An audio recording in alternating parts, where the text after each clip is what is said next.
ធ្លាប់តែឃើញខ្ញុំអាន boxing ទៀន K អានទៅហើយចង់ឲ្យនឹងខ្ញុំអាន boxing ជីងរ៉ូមិនពេញហើយ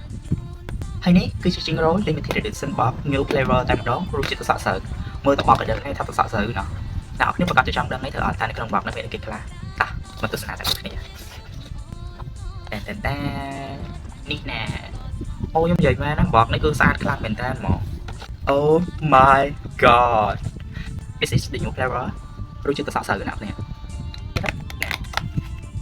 វ៉ាវគឺមានកែវឲ្យទៀតណាហើយនៅក្នុងនោះមានកែវមួយមិនមែនមានតែមួយទេណាកែវពីរណាគ្នា Oh my god ក្លិនទៅសក់សើជាគ្នាហ្មងហើយចាំការសាក់សុំដាច់ទេណា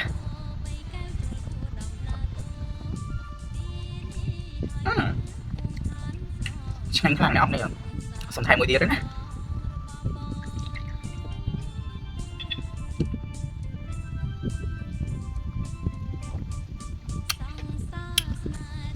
រសជាតិនេះខ្ញុំឲ្យ10លើ10ហ្មងឆ្ងាញ់ខ្លាំងវីដេអូហ្នឹងទៅប៉ុណ្្នឹងបានទេណាសុំតសិនហើយ